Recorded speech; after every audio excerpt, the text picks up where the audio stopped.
Hello friends, welcome again to my channel कहानियाँ अजय प्रसव। तो स्टार्ट करते हैं फ्रेंड्स द कार्डबोर्ड बॉक्स का सेकंड और फाइनल पार्ट। शेरलॉक ने अब कहना शुरू किया, मैंने आप लोगों से कहा था कि इस पार्सल पर एक विशेष टाइप की गांठ लगाई गई है। इस गांठ को देखते ही मैं समझ गया था कि मेडिकल के स्टूडेंट्स इस घटना में इन्वॉल्व हो ही नहीं सकते। ऐसी गांठ मिस्टर ब्राउनर जैसा कोई नाविक ही लगा सकता है। फिर जब मिस सूजन ने मुझे मिस्टर ब्राउनर और फेबन के बारे में बताया तो मेरा ध्यान उन दोनों की तरफ गया, लेकिन दरिंदगी भरा वह काम केवल किसी एक इंसान का ही था। झील में मिली स्त्री की लाश पहचान के काबिल नहीं थी, लेकिन मुझे शक था कि वो मिस सूजन की दोनों बहनों में से एक ही थी। मैंने बॉक्स में मिले कान और मिस सूजन के कान को ध्यान से देखा था। दोनों कानों में काफ़ी समानता थी। मुझे लगा कि ये कटा हुआ कान मिस सूजन की किसी बहन का हो सकता है। बायोलॉजिकली अक्सर भाई बहन के शारीरिक अंगों में इस तरह के मेल होते हैं। इसलिए झील में मिली कान कटी लाश देखते ही मुझे उसके मैरी या सारा दोनों में से एक के होने का शक हुआ, लेकिन मैं इस बारे में आश्वस्त होना चाहता था। इसकी तहकीकात करने हम सारा के घर पहुंचे। सारा बीमार थी, यानी यह कंफर्म हो गया कि वो जिंदा थी। यानी अब हमें उनसे मिलने की भी कोई ज़रूरत नहीं थी, क्योंकि वो जिंदा है या नहीं यही पता करना हमारा उद्देश्य था। तब मैंने अपने एक जासूस मित्र एल्गर को लिवरपूल में रह रही मैरी का पता लगाने का काम सौंपा। उसके जवाब के बाद मेरा संदेह पक्का हो गया कि झील में मिली लाश मैरी की ही थी, क्योंकि वो 3 दिन से गायब थी और मिस सूजन को मिले बॉक्स में उसी का कान काट कर रखा गया था। पहले मेरा शक लिवरपूल में ही रहने वाली मैरी के दोस्त फेबन पर भी गया था, क्योंकि वो भी नेवी में स्टूअर्ड था। शादी से पहले उसके मैरी के साथ अच्छे रिलेशन थे। मिस सूजन को भेजे गए पार्सल में वो भी ऐसी गांठ लगा सकता था। लेकिन झील में खड़ी बोट्स की जांच में मैंने एक बोट में खून के धब्बे देखे। एक दूसरी बोट के चप्पू के अगले हिस्से पर मैंने खून के दाग देखे। क्लब हाउस के इंचार्ज ने एक हट्टे कट्टे बलिष्ठ गंजे आदमी का जिक्र किया था, जो मैरी और उसके साथ गए उसके दोस्त को बोट लेकर जाने के बाद में बोट लेकर गया था और फिर जल्द ही लौट आया था। वह इंसान फेबन नहीं था, क्योंकि हार्बर में मेडे के ऑफिस में ब्राउनर की और जांच के बाद ये कंफर्म हो गया कि बाद में बोट लेकर जाने वाला गंजा शख्स ब्राउनर ही था। यानी कंफर्म हो चुका था कि वही हत्यारा था। वहीं से मुझे उसके बारे में और जानकारी भी मिली। जैसे वो अक्सर मैरी से झगड़ता था, हत्या वाले दिन जब ब्राउनर शिप की खराबी के कारण जल्दी घर लौट आया तो उसने अपनी पत्नी मैरी को तैयार होकर कहीं जाते हुए पाया। ब्राउनर को उसकी गतिविधियों पर शक हुआ। उसने मैरी का पीछा किया और मैरी को फेबन से मिलते देखकर उसका खून खौल गया। दोनों एक ट्रेन से ब्राइटन जा रहे थे। मौसम काफ़ी ठंडा व धुंध भरा था। दोनों ने वहाँ एक बोट किराए पर ली और बोटिंग के लिए निकल गए। ब्राउनर क्रोध से जबड़े पीछे लगातार उनका पीछा कर रहा था। उसे मैरी की बेवफाई पर उससे नफरत हो रही थी। उसका दिल किया कि इसी समय जाकर उसका गला दबा दे। उसने एक बोट ली और उनके पीछे पीछे उनकी बोट तक जा पहुंचा। उसे देखते ही मैरी और फेबन के होश जरूर उड़ गए होंगे। गुस्से में ब्राउनर ने हाथ में पकड़े भारी भरकम चप्पू का जबरदस्त वार फेबन की खोपड़ी पर किया। उसकी खोपड़ी भीतर से 2 टुकड़ों में बट चुकी थी। वो खून से लथपथ हो गया था। खून बोट में भी फैल गया। चप्पू के जोरदार प्रहार से उसकी तुरंत ही मौत हो गई। गुस्से में फुफकारते ब्राउनर ने वहीं बस नहीं लिया, उसने वैसा ही मैरी के साथ भी किया। चप्पू के एक और जोरदार प्रहार से मैरी की भी मौत हो गई। उसने दोनों लाशों का एक एक कान काट लिया और फिर लाशों को पानी में फेंक दिया। उसने बोट और चप्पू पर लगे खून के धब्बों को धोने की भी कोशिश की। पोस्टमार्टम रिपोर्ट से भी यही साबित हो चुका था कि लाशों के पेट में पानी नहीं पाया गया था, जिसका मतलब था कि उन्हें मार डालने के बाद ही पानी में डंप किया गया था।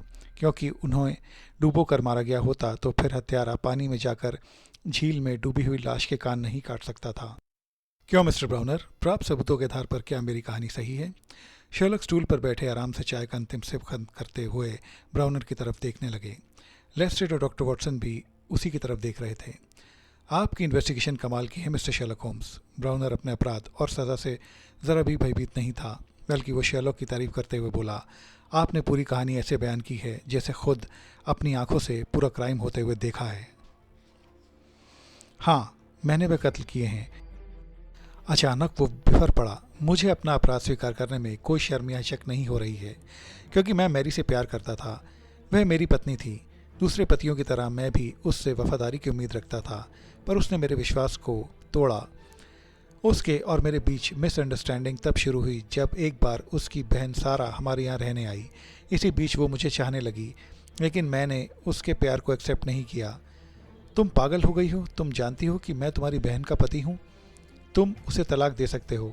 वो झल्लाई, फिर चिल्लाई, मैं उसे प्यार करता हूँ, मेरी फीलिंग्स को तो समझो। जैसे तुम मुझे पाना चाहती हो, मैं भी उसे खोना नहीं चाहता। अगर प्यार का नाम पाना ही है तो मैं भी तुम्हें खोना नहीं चाहती हूँ। वो आपे से बाहर हो रही थी। मैं अपनी पत्नी को धोखा नहीं देना चाहता था, ब्राउनर ने आगे कहा। वो मेरे प्यार में पूरी तरह पागल थी। मैंने उसे समझाने की कोशिश की, लेकिन वो कुछ सुनने को तैयार ही नहीं थी। वो नाराज़ होकर चली गई। यहीं से प्रॉब्लम शुरू हो गई। उसने मैरी के दिमाग में मेरे खिलाफ जहर भरना शुरू कर दिया। उसने मैरी के दिमाग में ये भी भर दिया कि उसका जिगरी दोस्त फेयरबर्न ही उसके लिए परफेक्ट इंसान था। मैंने पाया कि मैरी मुझे इग्नोर करके फेयरबर्न से नज़दीकियाँ बढ़ाने लगी है। मेरी चेतावनियों के बाद भी वो ऐसा करने से बाज नहीं आई। उन्होंने शादी करने का फैसला कर लिया था। फिर जब उस दिन मैंने मैरी को फेयरबर्न से मिलते देखा तो मैं खुद पर काबू नहीं कर सका। मैंने फेयरबर्न को मार डाला। लेकिन जब तुम अपनी पत्नी से इतना प्यार करते थे तो फिर तुमने उसे क्यों मार डाला? इंस्पेक्टर लेस्ट्रेड ने उसे टोका। नहीं, मैं उसे नहीं मारना चाहता था। मैं इतने पर भी उसे माफ़ करने को तैयार था। सहसा उसके जबड़े सख्ती के साथ भिज गए। लेकिन फेबन की मौत के बाद जब वो उसकी लाश पर गिर कर फूट फूट कर रोने लगी तो उसके प्रति उसका लगाव देखकर मैं गुस्से से पागल हो उठा। मेरा प्यार उसके लिए सच्चा था, लेकिन वो एक गैर मर्द की मौत पर ऐसे रो रही थी जैसे वही उसका सब कुछ हो। यह मेरे लिए एक्सेप्टेबल नहीं था, बिल्कुल भी नहीं। शायद किसी भी आदमी के लिए एक्सेप्टेबल नहीं होगा। हाँ, मैंने उसे मार डाला।